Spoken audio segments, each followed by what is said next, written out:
चलो स्टार्ट करते हैं। तो हमारे पास काइनेमेटिक्स से स्टार्ट करते हैं। अब मुझे नहीं दिख रहा, लेकिन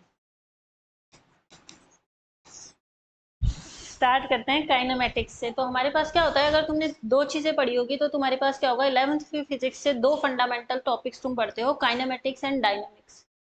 व्हाट इज काइनेमेटिक्स? तो अगर हम मोशन से ही बात करें तो मोशन के दो पार्ट हो जाते हैं। एक तो हमारे पास होता है कि मान लो भाई कोई ऑब्जेक्ट अगर मूव कर रहा है, ठीक है, तो मुझे पता है एनएलएम में हमने स्टडी कर रखा है कि एक होता है लॉ ऑफ इनर्शिया, कि कोई ऑब्जेक्ट अगर स्टैटिक कंडीशन में है तो वो स्टैटिक कंडीशन में ही रहेगा, और अगर कोई ऑब्जेक्ट मूव कर रहा है तो वो मूव करेगा जब तक उस पर कोई एक्सटर्नल फोर्स अप्लाई नहीं हो जाता। इसका मतलब है कि हमारे पास मोशन को करवाने की कंडीशन क्या है? मोशन का मतलब पोजीशन चेंज हो रही है पार्टिकल की, तो मोशन की कंडीशन ये है कि उस पर फोर्स अप्लाई हो। क्या हो? तो जब भी हम फोर्स की बात करते हैं, फोर्स क्या होता है, फोर्स किस तरह चेंज होता है, फोर्स किस तरह, फोर्स के पैरामीटर्स क्या होते हैं, फोर्स को हम काउंट कैसे करते हैं, तो वो सारी क्वांटिटीज फोर्स के बारे में स्टडी करना, that will come in dynamics. ठीक है। जबकि अगर हम मोशन की बात करें कि मोशन भाई फोर्स किसकी, मोशन किसकी वजह से हुआ? फोर्स। और उसको हम किस में स्टडी करते हैं? डायनामिक्स में। जबकि फोर्स का रीजन क्या है? मोशन। ठीक है, मोशन हुई फोर्स की वजह से। मोशन और उसके जितने भी पैरामीटर्स स्टडी करते हैं, जैसे मोशन होगी तो हमारे पास क्या होगा? पोजीशन चेंज होगा। ठीक है। अब मुझे पता है पोजीशन चेंज अगर मैं वेक्टर क्वांटिटी में लेना चाहूँ, भाई नॉर्मल अगर पोजीशन चेंज हुआ तो हम डिस्टेंस में ले सकते हैं, लेकिन हम मैथमेटिकल फिजिक्स या हम फिजिक्स के टर्म में उसको वेक्टर फॉर्म में डिफाइन करते हैं, रेफरेंस फ्रेम में डिफाइन करते हैं। तो हम उसको कहाँ लेते हैं? फ्रेम ऑफ रेफरेंस में लेते हैं। फ्रेम ऑफ रेफरेंस में ले जाते ही तुम्हारे पास डायरेक्शन आ जाती है। तो हम उसमें क्या करते हैं, जैसे हमारे पास, तो उसके लिए हम क्या करते हैं? डिस्प्लेसमेंट ले लेते हैं। जब हम बात करते हैं नॉर्मल, हम बात करेंगे तो हम स्पीड की बात करेंगे, पर अगर किसी पर्टिकुलर डायरेक्शन में, डिस्प्लेसमेंट की डायरेक्शन में मैं बात करूं कि कैसे रेट, पोजीशन या rate of change of displacement आ जाएगी, वो हमारे पास कहलाने लग जाएगी वेलोसिटी। तो अगर हम बात करें मोशन के क्या क्या पैरामीटर हो गए, पोजीशन हो गया, पोजीशन वेक्टर हो गया, रेस्ट एंड मोशन क्या होता है, रिलेटिव मोशन क्या होता है, उसके अलावा भी 1D मोशन क्या होता है, 2D 3D। ठीक है, उसको हम कोऑर्डिनेट सिस्टम के आई जे के कैप की फॉर्म में किस तरह है ना लिखते हैं, उनके न्यूमेरिकल्स कैसे सॉल्व करते हैं, वो सारी की सारे मोशन और उसके पैरामीटर्स जो हैं, डिस्टेंस, डिस्प्लेसमेंट, ठीक है, एक्सिलरेशन, वेलोसिटी, वो सब जो तुम पढ़ोगे वो तुम्हारे पास किस में पढ़ोगे? काइनेमेटिक्स में पढ़ोगे। समझ में आ गया व्हाट इज काइनेमेटिक्स? क्योंकि जब हम शुरू करते हैं तो हमें ये पता होना चाहिए कि एक्चुअली में क्या होता है, कि काइनेमेटिक्स क्या होती है। समझ में आया? तो अब हम बात करते हैं, हम शुरुआत करते हैं काइनेमेटिक्स से। तो अभी मैंने तुम्हें बताया कि भैया सबसे पहले क्या समझना जरूरी है, अगर काइनेमेटिक्स स्टार्ट करोगे तो सबसे पहले दो चीज समझना जरूरी है कि भैया एक्चुअली में मोशन पढ़ रहे हो तो मोशन होता क्या है। अभी तक तो हम सीधा सीधा मोशन कह रहे थे कि भैया ठीक है, हमारी नॉर्मल भाषा में कोई चल के गया तो मोशन हो गया, ठीक है। लेकिन उसको अगर मैं मैथमेटिकल टर्म में या तुम्हें बोलूं भाई साइंटिफिक टर्म में डिफाइन करो मोशन क्या होता है, तो तुम बोलोगे कि भाई पहली चीज तो मोशन ये होता है कि किसी की पोजीशन चेंज हो जाना। भाई एक्चुअली में क्या होता है, कोई कहीं से उठकर गया तो वो एक पोजीशन से दूसरी पोजीशन पर शिफ्ट हो गया, इसका मतलब है कि उसकी पोजीशन चेंज हो गई, दैट मीन्स मोशन वो है जो पोजीशन चेंज हो गया। पर क्या पोजीशन चेंज हर एक, मान लो तुम्हारी जैसे तुम हो, कोई भी एक बंदा है, जैसे मान लो ये ए है, ठीक है, ये पार्क में क्या कर रहा है, वॉक करने गया, और इसके साथ साथ इसका कोई फ्रेंड भी है, वो भी वॉक कर रहा है, दोनों सेम वेलोसिटी से बातें करते करते घूमने जा रहे हैं। यहाँ पे बेंच लगी हुई है, इस पे कोई बैठा हुआ है बंदा, वो इनकी मोशन को देख रहा है। ठीक है, तो हम दो ऑब्जर्वर मान लेते हैं, ये हमारे पास है observer 1 and this is observer 2, जो इसकी एक ही मोशन को देख रहे हैं। ठीक है, तो मुझे बताओ, अगर मैं बोलूं ऑब्जर्वर 1 जो हमारे पास बेंच में बैठा हुआ है, क्या उसकी रेस्पेक्ट में ए चल रहा है? बताओ, चल रहा है ना? क्यों? मोशन कर रहा है, इट्स मूविंग। बाय, बिकॉज पहले मान लो इसकी इनिशियली ये इस पोजीशन पे था x1 पे, क्योंकि ये चल रहा है तो ये थोड़ी देर बाद यहाँ x2 पर आ जाएगा, तो इसकी पोजीशन चेंज हो गई। तुमने बोला मैं x1 से शुरू करा था, x2 पर पहुंच गया, इसका मतलब है कि वो हमारे पास एक पोजीशन से उसने स्टार्ट करा, दूसरी पर वो पहुंच गया, इसका मतलब है उसकी पोजीशन चेंज हो रही है। ठीक है, तो भाई ठीक है, अगर पोजीशन चेंज हो गई तो हमने ये मान लिया कि भैया यहाँ से हमारे पास पोजीशन चेंज हो गई, तो इसके रेस्पेक्ट में ए मूव कर रहा है। पर जो ऑब्जर्वर 2 है हमारा, जो इसका फ्रेंड है, जो इसके साथ चल रहा है, क्या इसके रेस्पेक्ट में इसकी पोजीशन चेंज हो रही है? दोनों साथ साइड बाय साइड चल रहे हैं, ये इधर चल रहा है, ये इधर चल रहा है, उसके रिस्पेक्ट में इसकी पोजीशन चेंज नहीं हो रही। इसका मतलब है ऑब्जर्वर 2 के रिस्पेक्ट में ए तो मूव ही नहीं कर रहा, नहीं कर रहा ना, वो तो हमेशा उसके साइड में है, वो साइड में है तो उसकी पोजीशन चेंज नहीं हुई। इसका मतलब है मोशन कैसी चीज है? मोशन एक रिलेटिव क्वांटिटी है। क्या है? यानी हम कह देते हैं कई बार कि rest and motion are respective और रिलेटिव क्वांटिटीज। ठीक है, क्यों है? क्योंकि रेस्ट में भी ऐसा ही हो सकता है, इसके रेस्पेक्ट में ए जो है वो मूविंग कंडीशन में है, it's moving, but for the observer 2 A is in a static condition, it's not moving. इसका मतलब है ये रेस्ट पर है। किसके लिए? ऑब्जर्वर 2 के लिए ये हमेशा रेस्ट पर है। इसका मतलब है एक जो बंदा देख रहा है उसको ये लग रहा है कि भैया रेस्ट पर है, और दूसरा जो पर्सन देख रहा है उसको ये लग रहा है कि ये मूव कर रहा है। समझ में आया? तो इस तरह हम सबसे पहली क्वांटिटी जो हम काइनेमेटिक्स स्टार्ट करते हैं उसमें यही समझते हैं कि एक्चुअली में अगर पोजीशन चेंज नहीं हो रही है तो ऑब्जेक्ट रेस्ट पर है, और अगर पोजीशन चेंज हो रही है तो ऑब्जेक्ट मूविंग कंडीशन में है, पर वो भी ऑब्जर्वर पर डिपेंड करता है। समझ में आया? ठीक है, लिख सकते हो तुम इसको कि rest and motion are relative quantity. अच्छा, ठीक है, अब हम बात करते हैं, जब हमारे पास ये हो गया तो ये समझ में आ गया, तो हम आगे बात करते हैं कि हमारे पास क्या चल रहा है। तो अगर काइनेमेटिक्स की स्टडी करेंगे तो सबसे पहले हमें पता होना चाहिए कि व्हाट इज पोजीशन और व्हाट इज पोजीशन वेक्टर। तो अगर पोजीशन की बात करें तो अब मैं उसको मैथमेटिकल, भाई हमारी लैंग्वेज क्या है? मैथ्स। भाई हम हमारी जो बहुत बड़ी डेफिनेशंस होती है उसको भी मैथ्स की फॉर्म में छोटा कर देते हैं, F बराबर m। जैसे फोर्स की डेफिनेशन को मैंने सिर्फ एक लाइन में डिफाइन कर दिया, that is F is equal to ma। इसी तरह मैं क्या कर रही हूँ, हमेशा क्या कर रही हूँ, छोटी छोटी उसमें डिफाइन करती हूँ। तो मैं अगर बोलूँ भाई पोजीशन क्या है, तो तुम कैसे डिफाइन करोगे? तुम नॉर्मल भाषा में अगर बोलते हो तो बोलोगे कि भाई मैम पोजीशन जो है वो हमारे पास जहां बंदा खड़ा है। मैंने बोला भाई ऐसे कैसे करोगे, न्यूमेरिकल्स कैसे बनाओ, क्वांटिटी को मेजरमेंट कैसे करूं? जबकि फर्स्ट जो चैप्टर आता है तुम्हारा यूनिट इन मेजरमेंट, उसमें पहले ही बोला है फिजिक्स में वही क्वांटिटीज चलती हैं जिनका मेजरमेंट कर सकते हो। यही है ना?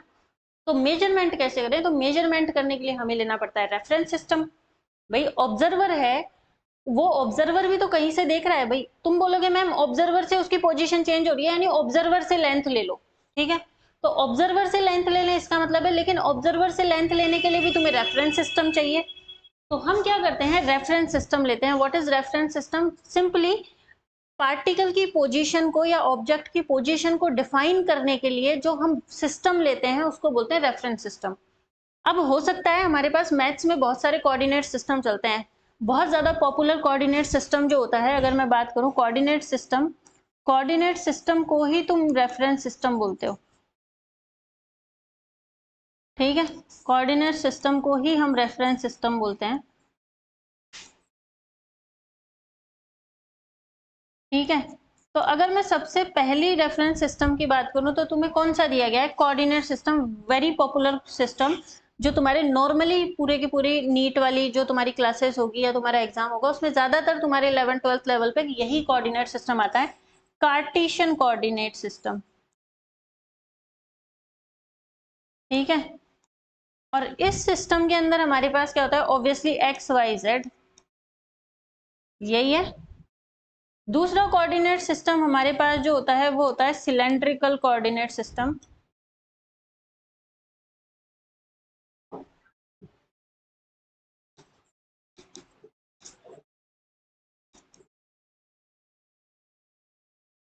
ठीक है, इसमें हम ऑब्वियसली कई बार कैसा होता है, जैसे कोई वायर है ना, मैंने बोला तुम्हें एक बड़ा सा सिलेंडर है, और उस सिलेंडर पे जैसे मान लो ये पेन है, अब मैं बोलूँ इस पेन के ऊपर एक चींटी मूव कर रही है, मुझे जरा इसके कोऑर्डिनेट बताना।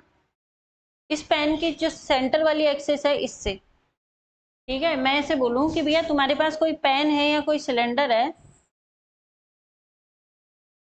यहाँ कोई ऑब्जेक्ट मूव कर रहा है ना, और ये सिलेंडर की एक्सिस है।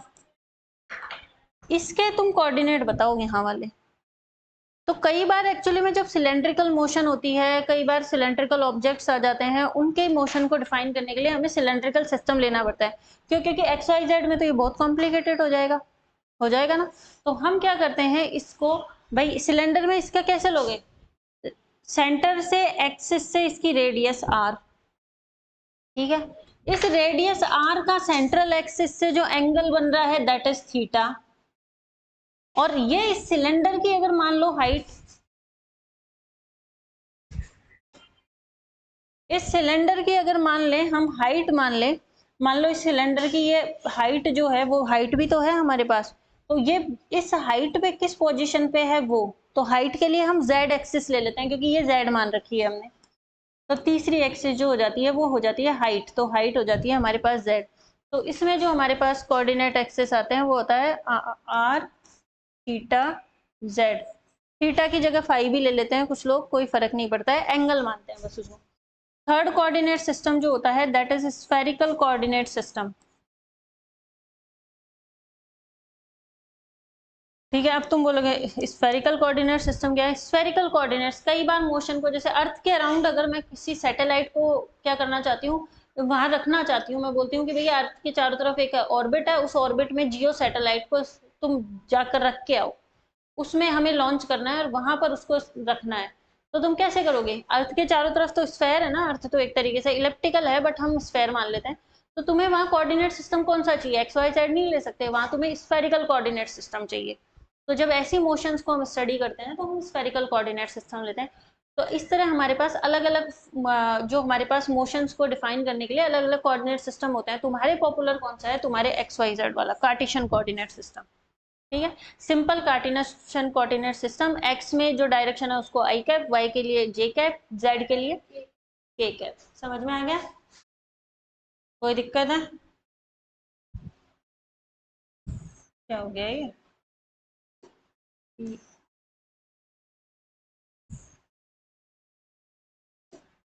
ठीक है, चलो तो हम नेक्स्ट की बात करते हैं। तो हमारे पास आ गया, सबसे पहले हमने डिफाइन करा भाई position,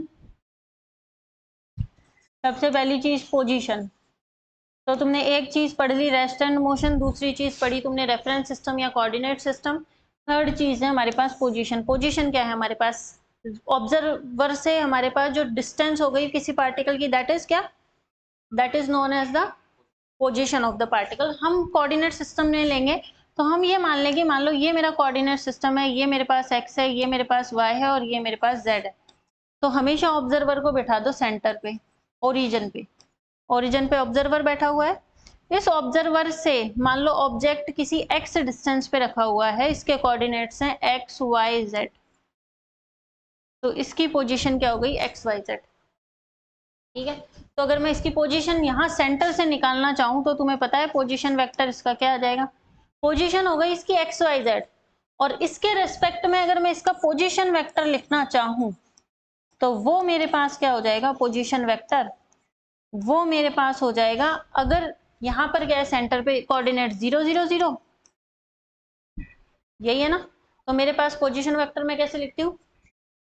are vector is equal to x i cap plus y j cap plus z k cap, this is the position vector of your particle. समझ में आ गया? तो इस तरह हम पोजीशन वेक्टर को डिफाइन करते हैं। पोजीशन वेक्टर क्या बताता है? पोजीशन वेक्टर ऑब्जर्वर से या सेंटर से तुम्हारे पास क्या बताता है? पोजीशन बताता है पार्टिकल की डायरेक्शन सहित। कैसे? ठीक है, यहाँ पे डायरेक्शन ऑब्जर्वर से पार्टिकल की तरफ है। अब अगर मैं बोल दूंगी कि भैया बताओ, मान लो ये पार्टिकल पहले यहाँ था और मूव करके कहीं और चला गया, कहाँ चला गया? जैसे मान लो ये x1 y1 z1 पे था, इसको x1 y1 और z1 मान लेते हैं। अब ये पार्टिकल मूव करा और मूव करके यहाँ आ गया, ऐसे इस डायरेक्शन में इसकी वेलोसिटी थी, ये बंदा यहाँ आ गया। ठीक है, तो सेंटर से मान लो ये r1 वेक्टर मान लो और ये r2 वेक्टर मान लो, यहाँ के कोऑर्डिनेट्स तुम्हारे पास x2 y2 और z2 है। ठीक है, अब अगर कोऑर्डिनेट्स तुम्हारे पास x2 y2 z2 है तो ये वाला कोऑर्डिनेट, इसका पोजीशन वेक्टर क्या हो जाएगा? r1 वेक्टर, वो तुम्हारे पास क्या हो जाएगा? x1 i cap plus x2 y2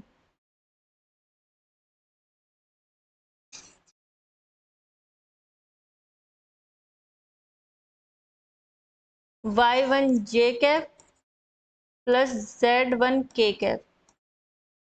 r2 vector तुम्हारे पास क्या हो जाएगा, r2 vector will be x2 i cap y2 j cap plus z2 k cap, यही होगा। तो मेरे पास माइनस करने पर क्या आ जाएगा, क्योंकि कितना चला, यहां से यहां शिफ्ट हो गया। तो अगर मैं इसका पोजीशन वेक्टर भैया, इसका डिफरेंस जो आया, डिस्प्लेसमेंट इतना आया, तो वो कितना हो जाएगा, वो हो जाएगा del R vector is equal to r2 vector minus r1 vector, यही हो जाएगा। तो ये तुम्हारे पास हो जाएगा x2 minus x1 i cap y2 minus y1 j cap plus z2 minus z1 k cap. समझ में आ गया। पोजीशन वेक्टर, पोजीशन को अगर ऑब्जर्वर से निकालनी हो और अगर पार्टिकल शिफ्ट हो रहा हो तो उसका पोजीशन वेक्टर कैसे निकालते हैं, ऐसे निकालते हैं। अब अगर पोजीशन वेक्टर का मैं क्या कर दूं, मोड ले लूं, भाई वेक्टर ही तो है, इसका मैग्नीट्यूड निकालना है मुझे। तो अगर मैं पोजीशन वेक्टर का मैग्नीट्यूड निकालने को बोलूं, that will give you the distance और magnitude of displacement of particle.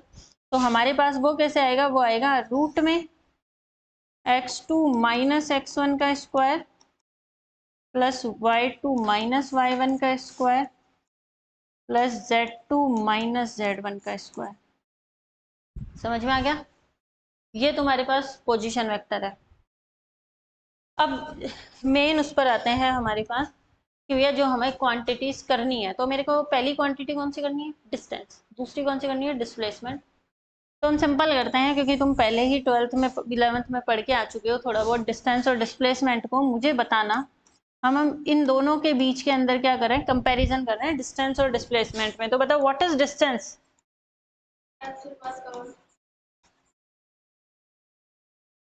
क्या है, एक्चुअल पाथ कवर्ड और एक्चुअल लेंथ कवर्ड, ठीक है, या actual path travelled by the particle, ठीक है। तो अगर मेरे पास क्या होगा, ये क्या होगा, ये है actual path travelled by the particle.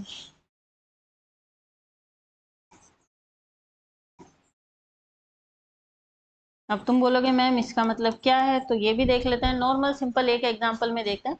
कहीं भी तुम्हें जाना हो तो हमेशा शॉर्टकट काम आए ये जरूरी नहीं है। कई बार अगर मुझे मान लो ए पोजीशन से बी पोजीशन पे जाना है, तो इसकी मिनिमम डिस्टेंस तो ये है कि तुम सीधे सीधे चले जाओ।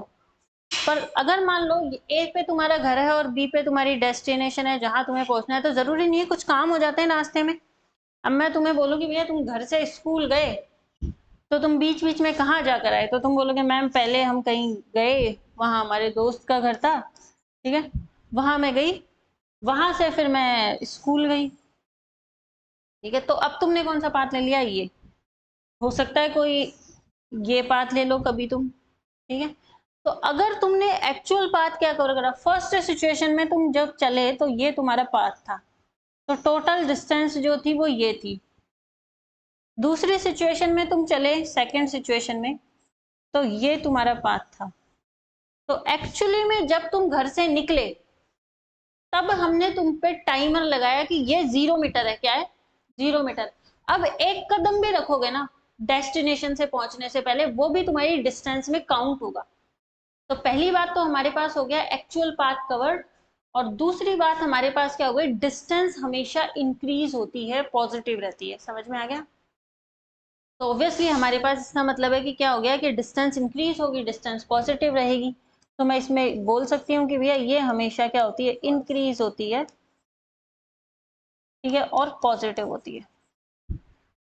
लेकिन हमारे पास व्हाट इज डिस्प्लेसमेंट, एक्चुअली में डिस्प्लेसमेंट ये बताता है कि जहां से तुमने अपना ट्रेवल स्टार्ट करा था वो पॉइंट, यानी इनिशियल पॉइंट और फाइनल पॉइंट के बीच में मिनिमम डिस्टेंस कौन सी है। समझ में आया।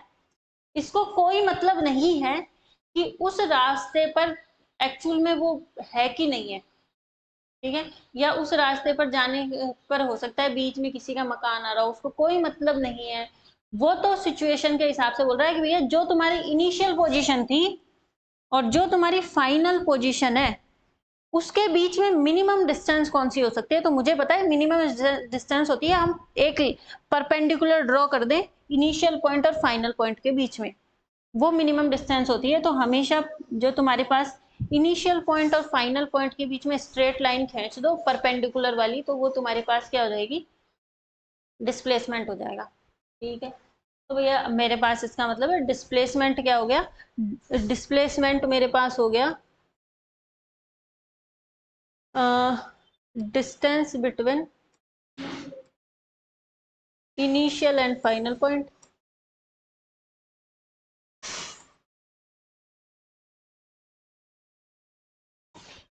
ठीक है, दूसरा मेरे पास अगर मैं बोलूँ तो क्या ये हमेशा इंक्रीज होती है? कोई इसका कोई वो नहीं है, ये जीरो भी हो सकती है, नेगेटिव भी हो सकती है। कैसे हो सकती है भाई? तुमने तो क्या करा था, डायरेक्शन ले ली। सबसे पहली बात तो जब मैंने इसकी डेफिनेशन लिखी तो मैंने सबसे बोला शुरू कहाँ से करा? इनिशियल से, खत्म कहाँ हुआ? फाइनल पे। इसका मतलब है ये एक वेक्टर की तरह हो गया जिसकी डायरेक्शन हमेशा इनिशियल से फाइनल की तरफ होगी। बता रहा है ये अपने आप ही कि इनिशियल पोजीशन कौन सी है, फाइनल पोजीशन कौन सी है। अब मुझे पता है वेक्टर की, तो अगर मैं डायरेक्शन चेंज कर दूं तो मेरे पास क्या हो जाएगा? नेगेटिव हो जाएगा वो। भाई वेक्टर की अगर डायरेक्शन चेंज हो जाती है तो वो क्या हो जाता है? नेगेटिव हो जाता है। इसका मतलब है ये मेरे पास नेगेटिव हो जाएगा। तो और अगर मैं वापस जाकर घर पर आ गई तो इन जहां से स्टार्ट करा था वापस वहीं आ गई तो तुम्हारे पास क्या होगा? जीरो, क्योंकि वेक्टर जीरो भी हो सकता है, यहाँ पे नल वेक्टर आएगा। तो उस कंडीशन में हमारे पास क्या हो सकता है? डिस्प्लेसमेंट मेरे पास पॉजिटिव भी होता है, जीरो भी होता है, नेगेटिव भी होता है। अब ऑब्वियसली नेगेटिव भी हो रहा है, इसका मतलब है ये डिक्रीज भी हो सकता है, इंक्रीज भी हो सकता है, डिक्रीज भी हो सकता है, इसकी मर्जी है भैया। ठीक है, और बताओ क्या बोले? ठीक है, बहुत पॉपुलर चीज भैया। ओ, वापस कैसे आता है?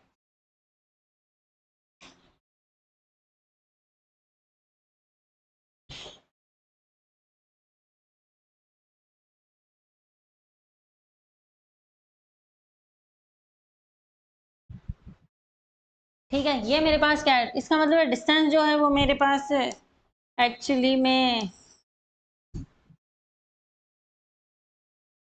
स्केलर क्वांटिटी है। अब मुझे पता है ये तो वेक्टर क्वांटिटी है। कोई और डिफरेंस बचा? अगर तुम देखोगे डिस्टेंस और डिस्प्लेसमेंट में अगर मैं रिलेशन निकालना चाहूं तो क्या डिस्टेंस और डिस्प्लेसमेंट बराबर हो सकते हैं? हो सकते हैं? बताओ क्या कंडीशन है डिस्टेंस और डिस्प्लेसमेंट के बराबर होने की? कोई कंडीशन आएगी? What is the condition if I want to do the, I want कि distance and displacement both are equal to each other? एक कंडीशन आएगी जब वो स्ट्रेट लाइन में चलता रहे पार्टिकल और यू टर्न ना ले। क्या ना ले? जो यू टर्न लेते ही हमारे पास क्या हो जाएगा? कम हो जाएगा। ठीक है, तो एक ही कंडीशन में इक्वल हो सकते हैं। इसमें तुम अगर फोर्थ लिखना चाहो दोनों के लिए है वो कि हमारे पास डिस्टेंस या तो बड़ी होती है डिस्प्लेसमेंट से और या इक्वल हो सकती है डिस्प्लेसमेंट के।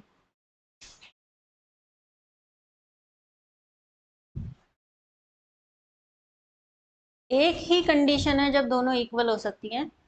Distance and displacement are equal when particle is travelling, लिख लो, when particle is travelling in a straight line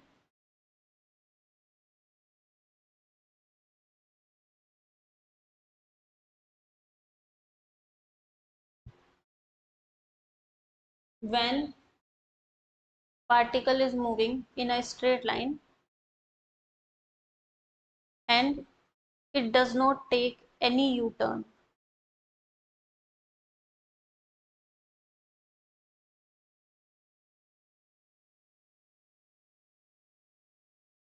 ठीक है, इसके अलावा बस यही है तुम्हारे पास नॉर्मली डिस्टेंस और डिस्प्लेसमेंट में। ठीक है, चलो आगे चलते हैं।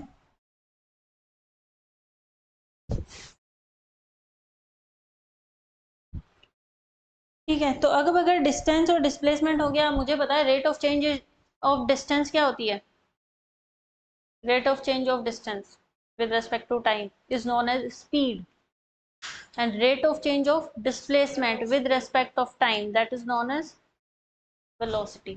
तो अगर हम बात करें स्पीड की और मैं बात कर रही हूँ वेलोसिटी की,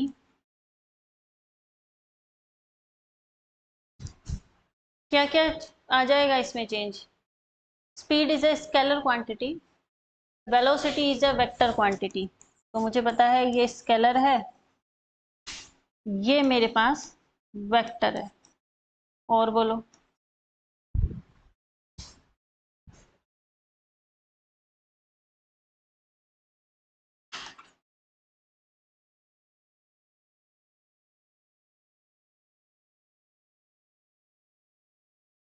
rate of change of distance is known as speed, and rate of change of displacement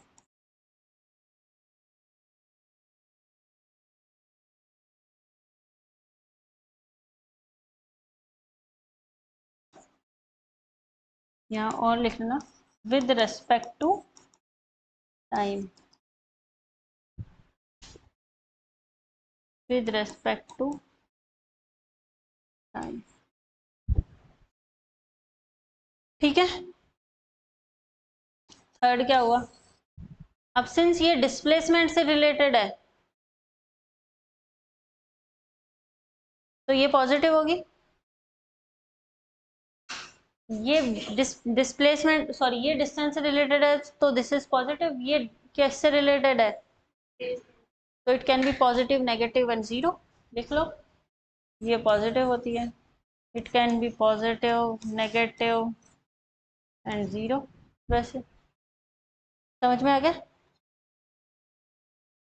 अब अगर तुम, इससे पहले मैं तुम्हें आगे क्वेश्चन करना सिखाऊं, मुझे एक और चीज तुम्हें डिफाइन करनी है, that is what is the meaning of average and instantaneous velocity and speed. तो तुम बहुत जगह पढ़ोगे कि what is average, what is instantaneous, ये तुम्हें बहुत जगह पढ़ना पड़ेगा। तो कैसे पढ़ोगे तुम?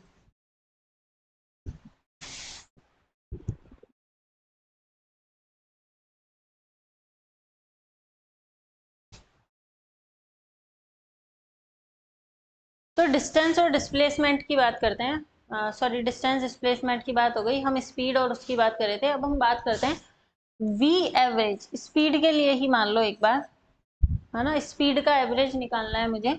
और स्पीड इंस्टेंटेनियस क्या मतलब होता है तुम्हें कुछ पता है? अगर मैं तुमसे बोलूं what is the formula of speed, average speed, क्या है एवरेज स्पीड का फॉर्मूला भाई?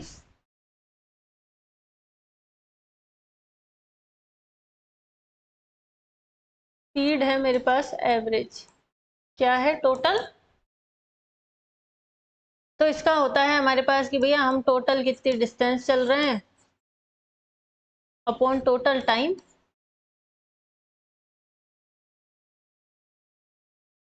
टोटल डिस्टेंस, डिस्टेंस चल रहे हो कितनी चल रही हो कैसे पता चलेगा? जिस पॉइंट पर थे इनिशियली वहां पर जितनी डिस्टेंस थी वो मैंने नाप ली, ठीक है, वो मैंने मेजर कर ली। और जिस पॉइंट पर तुम क्या गए, फाइनली गए, उस पॉइंट पर जो तुम्हारी क्या थी, डिस्टेंस थी, वो मैंने कैलकुलेट कर दी। दोनों का अगर माइनस कर दूंगी, फाइनल में से इनिशियल को घटा दूंगी, तो मेरे पास क्या आ जाएगा, टोटल डिस्टेंस आ जाएगी।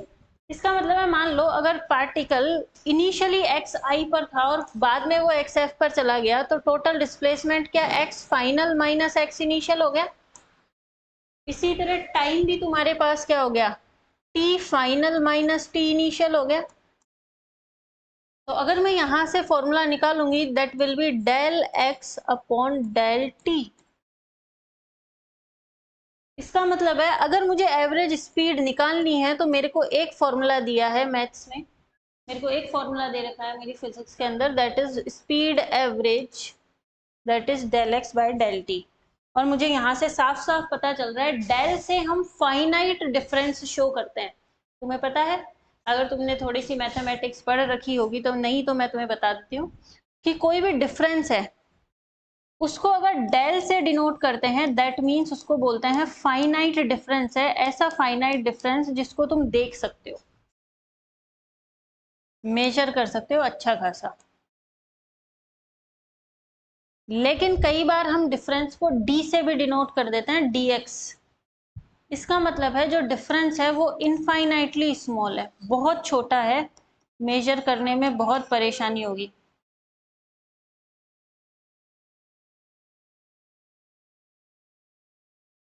ये याद रखना, कई जगह अब तुम्हारे पास आएगा काइनेमेटिक्स में। तो इसका मतलब है del X by del T, अगर मेरे पास एवरेज स्पीड है इसका मतलब है फाइनाइट डिफरेंस है तुम्हारे पास, डिफरेंस किसका, डिस्टेंस का, और नीचे ही फाइनाइट डिफरेंस है तुम्हारे पास टाइम का। तो अगर एक्चुअल में अगर मैं बोलूँ किसी सिचुएशन में कि भैया गए तुम ट्रैवलिंग करने, उदित कहाँ गया ट्रैवलिंग करने, इसने क्या करा, क्लास बंक करी फिजिक्स की, और ये बोला आज मैं परेशान हो गया, मैं क्लास नहीं लूंगा, तो ये घूमने चला गया, क्या गया, घूमने चला गया। तो ये घूमने गया तो भाई ये घूम घुमा के आ गया, इसकी डिस्टेंस बढ़ गई, इसका टाइम हो गया। मैंने बोला कि भैया मेरी क्लास होती है 10 o'clock को, तो 10 बजे गया और 11 बजे आया। तो मैं बोलूँ भैया कितनी वी एवरेज बताओ, इसकी स्पीड एवरेज कितनी रही, गया ये साइकिल पे घूमने, ठीक है, मैंने इसकी स्पीड निकाली, ये मान लो 20 किलोमीटर घूम के आया, 1 घंटा हुआ, तो मैं नीचे डिफरेंस निकाल लिया, 20 अपॉन, मैंने निकाल लिया भैया 20 अपॉन किलोमीटर में है भाई। और साथ में इसको भी मीटर में कन्वर्ट कर लेना, तो 1000 से मल्टीप्लाई करके 5/18 से कर लो, ठीक है, नीचे तुम्हारे पास 1 आ रहा है तो तुमने इसको डायरेक्ट 5/18 से मल्टीप्लाई कर दिया। तो इस तरह तुम्हारे पास क्या आ जाएगी, इसकी स्पीड एवरेज आ गई। पर वो तो पूरी 1 आवर की आ गई ना। मैं बोलूँ 10:30 पर कितनी स्पीड से चल रहे थे, तो अगर ये मान लो बाइक पे होता है, ये कार पे होता, तो उसमें स्पीडोमीटर लगा हुआ होता है, उस पर चेक करता, ठीक है। मान लो ये बाइक से घूमने गया, ठीक है, साइकिल की जगह वो ज़्यादा बेटर है, ये बाइक से गया, मैंने इससे पूछा, ये वापस आया, भैया किस स्पीड से गाड़ी चला रहे थे। तो अभी कभी भी लड़के कभी अपनी मम्मी अगर पूछती है कि किस स्पीड से बता रहे थे, तो घर वालों को कभी एवरेज एक्चुअल स्पीड नहीं बताते, उससे हमेशा 2-3, मैम मम्मी एवरेज है ना, मैं तो 40 पे ही चल रहा था, 40 से ऊपर तो मैं कभी जाता ही नहीं हूँ, मेरी तो स्पीड 40 ही रहती है। एक्चुअली में वो 40 वो हमेशा एवरेज बता रहे थे, उनकी एवरेज का मतलब ये है कि हो सकता है किसी टाइम वो 80 पे भी हो, और किसी टाइम हो सकता है ब्रेक लगा दिए तो रुके हुए हो, ठीक है। तो जब वो एवरेज स्पीड बताते हैं, इसका मतलब ये है, एवरेज स्पीड का मतलब क्या होता है कि उसने पूरे 1 घंटे में जब ये घूमने गया, मान लो ये आके बोला कि मेरी जो एवरेज स्पीड है ना वो थी मैम 40 किलोमीटर पर आवर थी इसकी एवरेज स्पीड। अब एवरेज स्पीड बताती क्या है, एवरेज स्पीड ये बताती है कि जब इसने यहाँ से बाइक स्टार्ट करी, घर से निकला था ये क्लास के लिए पर वहां तो पहुंचा नहीं, तो इसने जब इसने घर से बाइक स्टार्ट करी थी, तो इसने स्टार्ट करते वक्त इसकी वेलोसिटी कितनी थी, 40। कभी ऐसा होता है नहीं, 0 से शुरू होती है ना स्पीड, तो स्पीड देगा तो 40 अटेंड करने में टाइम लगेगा। पर एवरेज स्पीड क्या बोलती है, जब तुमने शुरू करा तब तुम 40 से चले, और जब तुम वापस आए तब तक तुम 40 पर ही थे, बीच में रेड लाइट आई नहीं, ये तो भाई सब कुछ उड़ाता हुआ 40 की स्पीड से डायरेक्ट सीधा सीधा गया है। समझ में आया क्या मतलब है इसका, इसका मतलब है कि इसकी भैया जो वेलोसिटी है वो 40 थी थ्रू आउट द मोशन, कहीं भी ब्रेक नहीं लगे, कहीं भी वेलोसिटी कम नहीं हुई, ये हमें है। इतना परफेक्ट कोई नहीं होता, क्योंकि ऑब्वियसली हम सिटी में या कहीं भी गाड़ी लगाते हैं, मान लो इसका मतलब ये इसके गाड़ी के सामने कोई सुंदर सी लड़की आ जाती, तो ये तो फिर ब्रेक लगाता ही नहीं, इसको उड़ाता हुआ चला जाता। चलो आगे करते हैं। तो हमारे पास क्या हुआ, 40 किलोमीटर पर आवर की स्पीड है, एवरेज का मतलब। अब इसी एवरेज की जगह मैं इससे पूछती कि भाई बताओ मुझे 10:30 पर क्या स्पीड थी, हो सकता है ये 10:30 पे रेड लाइट पे खड़ा हुआ हो सकता है ना। अगर ये 10:30 पे अगर रेड लाइट पर ये खड़ा हुआ है, इसका मतलब क्या है, इसकी स्पीड उस इंस्टेंट पे 0 है। तो मैं इससे बोलूं बताओ मुझे 10:30 पर एग्जैक्ट कितनी स्पीड है, कितनी, 10:30 पर, 10:30 AM पे एग्जैक्ट स्पीड बतानी है।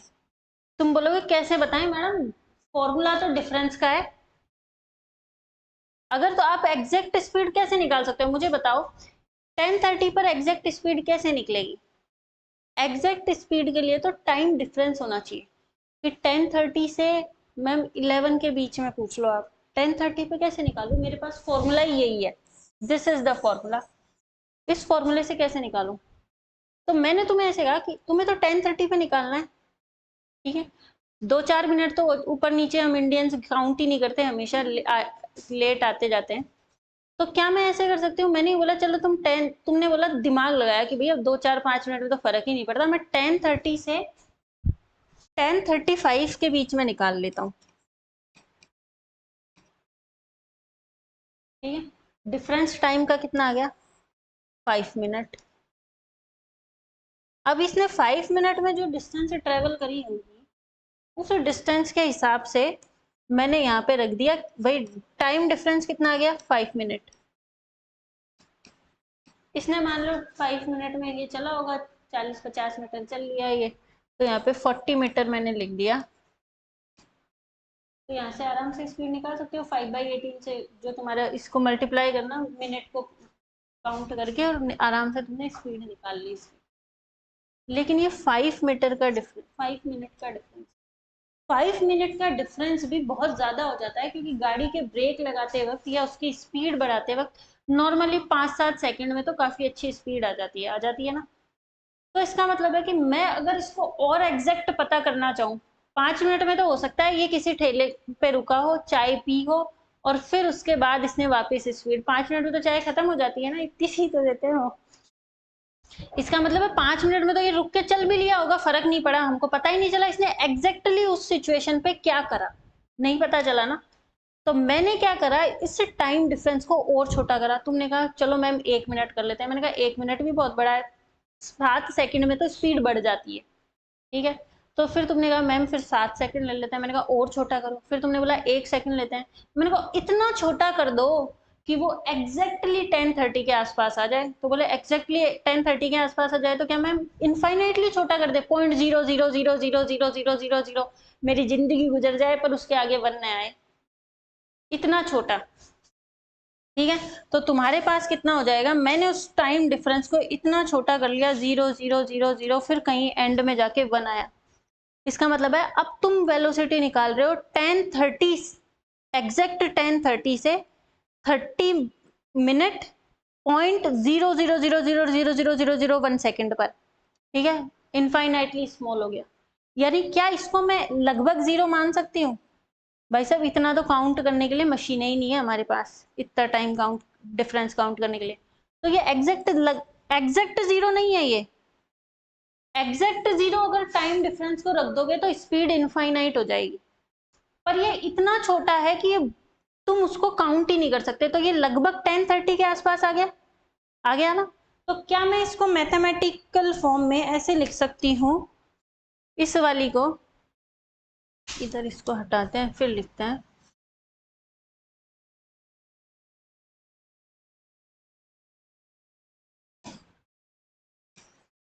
तो मैं इसको मैथमेटिकल फॉर्म में मैंने ऐसे लिख दिया कि भैया मैंने टाइम डिफरेंस को limit del T tends to 0, अगर इनफाइनाइटली स्मॉल भी नहीं करते ना, 8 के बाद भी 1 आ जाए ना तो भी इतना छोटा हो जाता है कि हमारे लिए तो नेग्लेक्ट है, हम तो 5-7 मिनट ही काउंट नहीं करते, तो ये तो और छोटा हो जाता है। तो इसका मतलब है limit del T tends to 0, जब टी 0 की तरफ अप्रोच करे लेकिन 0 ना हो टाइम डिफरेंस, तो ये हो जाएगा del x upon del T, ठीक है, इज इक्वल टू स्पीड। अब कैसी हो जाएगी? इसको मैथ्स में बोलते हैं इंस्टेंटेनियस, उसी इंस्टेंट पे पता कर लेना। मैंने तुम्हें क्या बोला था 10:30 बताओ 10:30 पे, तो तुम्हें उसी इंस्टेंट पे पता कर ली, तो ये हो जाएगा स्पीड इंस्टेंटेनियस। समझ में आया? तो यहां से तुम्हारे पास अगर ये स्पीड इंस्टेंटेनियस हो गया, तो मैं यहां से क्या कर सकती हूँ, इसको मैथमेटिकल फॉर्म में, ये डिफरेंशिएशन की फॉर्म है, इसको लिखते हैं dx/dt, जहां अभी अभी मैंने बताया था dx या dt शो करता है इनफाइनाइटली स्मॉल डिफरेंस को। अब सिंस अगर मैंने डिफरेंस इतना ज्यादा कम ने लेके, मान लो मैंने टाइम डिफरेंस ले रखा है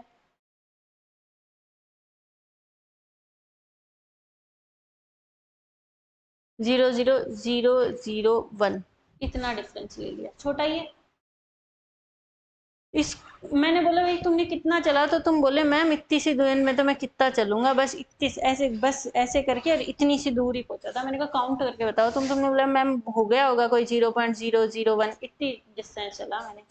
दोनों छोटे हैं, दोनों स्मॉल डिफरेंस है। दो स्मॉल डिफरेंस को अगर डिवाइड करोगे इतना, मतलब इसको और थोड़ा लो, क्या है इसको और थोड़ा बोलो,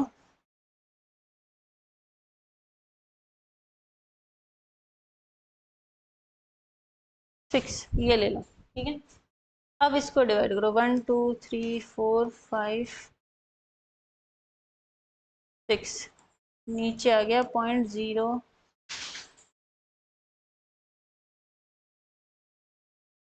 कितना आया 10, यानी उस इंस्टेंट पे इसकी स्पीड थी 10 मीटर पर सेकेंड। अब तुम इसको निकाल सकते हो, इसका मतलब है दो इनफाइनाइटली स्मॉल से एक फाइनाइट वैल्यू निकल कर आई है, आई है ना। तो इसीलिए अगर तुम ये बोलो, कई बार बच्चे क्वेश्चन पूछते हैं मैम अगर दोनों बहुत छोटे छोटे हो गए तो फिर उससे वैल्यू क्या निकलेगी, बहुत छोटी निकलेगी, उसको कंसीडर करने से क्या मतलब है। एक्चुअली में जो वैल्यू निकलती है वो एक फाइनाइट वैल्यू निकलती है, वो उस एग्जैक्ट टाइम पर क्या बताती है, वेलोसिटी बताती है, स्पीड बताती है। अब तुम एवरेज और इंस्टेंटेनियस बहुत जगह पढ़ोगी, जैसे यहाँ पे तुमने पढ़ा स्पीड, ठीक है, और वेलोसिटी, ठीक है। Speed instantaneous, speed average, velocity instantaneous, velocity average, acceleration instantaneous, acceleration average, power average, power instantaneous. तो बहुत जगह तुम एवरेज और इंस्टेंटेनियस पढ़ोगे, तो वहां तुम्हें पता होना चाहिए कि भैया एवरेज और इंस्टेंटेनियस क्यों काउंट में आया। इसीलिए एवरेज और इंस्टेंटेनियस समझाते हैं और पढ़ते हैं, ठीक है। अब तुम्हें पता है इस फॉर्म को मैथ्स में डिफरेंशिएशन बोलते हैं, और तुम्हें हर फंक्शन का डिफरेंशिएशन निकालना तुम ट्वेल्थ में डिफरेंशिएशन में सीखते हैं, जो तुमने सीखा होगा, थोड़ा बहुत फिजिक्स में सीखा होगा तुम लोगों ने, लेकिन वहां पर तुमने डिफरेंशिएशन सीखा होगा, क्योंकि मैथमेटिशियंस ने इसके लिए हर फंक्शन के लिए फॉर्मूले दे रखे हैं। समझ में आया क्यों? क्योंकि जैसे मान लो कोई पार्टिकल है, वो सीधा सीधा चल रहा है और उसके लिए फंक्शन का रिलेशन दे रखा है x is equal to Y, तो वो तो स्ट्रेट लाइन हो गया। अगर मान लो कोई ऐसा नहीं चल के कर्व्ड फॉर्म में चल रहा है, ऐसे ऐसे ऐसे, तो मैंने उसको इसकी इक्वेशन मान लो सर्किल में चल रहा है, तो उसके लिए इक्वेशन क्या हो जाएगी, X square plus Y square is equal to 1। मान लो रेडियस 1 ही मान ली मैंने, तो 1 मीटर रेडियस के सर्किल में चल रहा है, तो उसके पाथ की इक्वेशन क्या होगी, ट्रेजेक्ट्री की इक्वेशन हो जाएगी X square plus Y square is equal to 1। अब अगर उसकी ट्रेजेक्ट्री की equation X square plus Y square is equal to 1 है, और मैं वहां से तुमसे पूछना चाहूँ कि भैया मुझे निकाल कर दो, तो तुम निकाल सकते हो। डिफरेंशिएशन फंक्शन तुम्हें दे रखा है, उसका तुम डिफरेंशिएशन कर लो। डिफरेंशिएशन करोगे, कैसे करोगे, क्या नहीं करोगे, ये हम आगे अभी सीखेंगे तुम्हारे। बट एक्चुअली में अगर ये तुम्हें समझ में आ गया इतना, व्हाट इज एवरेज और व्हाट इज इंस्टेंटेनियस, क्यों मैं वहां पर फाइनाइट डिफरेंस आ रहा है, क्योंकि मेरे पास फॉर्मूला ही डिफरेंस का दे रखा है, मैं एग्जैक्ट बता नहीं सकती जब तक मैं इंटरवल नहीं लूंगी। तो अगर किसी एग्जैक्ट टाइम पर निकालना है तो तुम्हारे पास उस इंटरवल को बहुत छोटा करना पड़ता है। आप उस इंटरवल को कितना छोटा करोगे, इतना छोटा कि वो लगभग उसके आसपास आ जाए। अब वो लगभग सबके लिए अलग अलग होता है, ठीक है। मेरे लिए तो 2-4 मिनट भी फर्क नहीं पड़ता, लेकिन कई बार कैलकुलेशंस में हमें एग्जैक्ट चाहिए होता है, तो हल्की सी एरर भी बहुत ज्यादा भारी पड़ जाती है। तो हम जैसे मान लो कोई हम तो नॉर्मल स्कूटी वगैरह चलाते हैं, थोड़ा बहुत स्पीड मेंटेन करते हैं। जो बढ़िया स्पोर्ट्स कार चलाते हैं और जो स्पोर्ट्स गेमिंग वगैरह होती है, उनमें तो जो गाड़ियां टेस्ट ड्राइव होती है उनमें हल्के से में भी फर्क पड़ जाता है, तो उनको तो करना पड़ता है ना, वो तो एग्जैक्ट लेकर चलेंगे, ठीक है। वैसे भी जैसे कहीं भी जाओ तुम्हारे पास, तो हम एग्जैक्ट क्वांटिटीज का मेजरमेंट जरूर करते हैं, क्योंकि हमारी साइंस तो एग्जैक्ट पे ही चलती है। समझ में आया? इसीलिए मैंने इसको बहुत ज्यादा इनफाइनाइटली स्मॉल कर दिया और इस तरह लिख दिया। इसको ग्राफ से भी समझ सकते हो तुम, अगर इसको ग्राफ से समझना चाहो तो। ग्राफ से कैसे समझे? ग्राफ से ऐसे समझ सकते हो, जैसे मान लो कोई भी तुम्हारे पास पार्टिकल है, वो इस तरह मूव कर रहा है। अब मैं तुमसे बोलूं भैया एग्जैक्ट बताओ मुझे, एवरेज कैसे बताओगे? एवरेज बताओगे ये इनिशियल पोजीशन है, ये फाइनल पोजीशन है, यहाँ से यहाँ देख लो कि भैया कितना इसने ट्रेवल करा, आ जाएगा। अब अगर तुम्हारे पास ये वैल्यू आ गई डिस्टेंस की, ठीक है, तो तुम आराम से टाइम निकाल सकते हो। अगर ये तुम्हारे पास ग्राफ हो, इधर टाइम आ रहा है, इधर एक्स आ रहा है, तो तुम निकाल सकते हो आराम से, कोई दिक्कत ही नहीं है। लेकिन इंस्टेंटेनियस निकालने के लिए क्या करोगे? मुझे पता है इस ग्राफ में किसी भी पॉइंट पर मैं अगर टेंजेंट ड्रॉ करूं,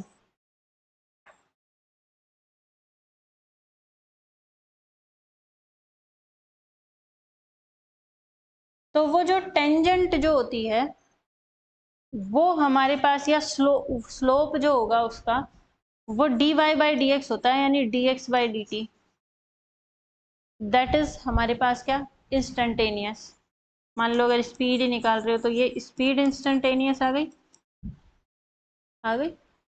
अब एक्चुअली में टेंजेंट की अगर तुमने अच्छे से डेफिनेशन पढ़ी होगी तो टेंजेंट क्या होता है? किसी एक पॉइंट पे नहीं खींचती। इस टेंजेंट में अगर तुम जूम करके देखोगे तो इसके एक सिंगल पॉइंट पर नहीं खींचती है, इस डॉट को लगाने में भी कितने सारे पॉइंट्स आ गए इसमें। भाई डिपेंड करता है ना। भाई मैं यूं बोलूं तुमसे, इसको और थोड़ा सा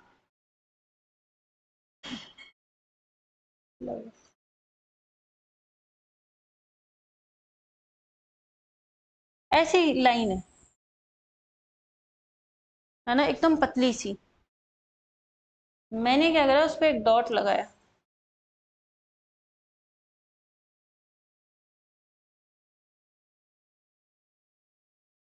इस डॉट में इस लाइन के कितने पॉइंट आ गए? उसका आसपास वाले इनफाइनाइटली स्मॉल पॉइंट तो आ ही गए ना, ठीक है।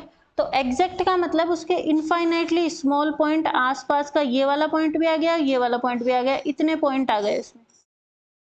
तो जब भी टेंजेंट खींचते हो तो उसके अंदर वो आसपास वाले पॉइंट अपने आप आ जाते हैं, इनफाइनाइटली स्मॉल वाले। समझ में आया? तो इसीलिए जब वो ड्रॉ करता है ना, तो वो एक पॉइंट, वो तुम्हारे फिजिक्स मैथ्स में कई बार ऐसे लिखता है, एक्स डिस्टेंस है तो उसके पास में अगर हल्का सा डिफरेंस है तो x plus H, right hand side में और लेफ्ट हैंड साइड में, तो वो दोनों पॉइंट उसमें इंक्लूड होते हैं, तब जाके टेंजेंट खींचती है। टेंजेंट एग्जैक्ट पॉइंट पर एक पर कभी नहीं खींचती है, कर्व्ड में। समझ में आया? तो इस तरह ये आज के तो हमारा लेक्चर था। कुछ समझ में नहीं आया तो पूछो, फिर हम थोड़ा सा मैथ्स का कुछ करवाते हैं। क्या टाइमिंग हो गया?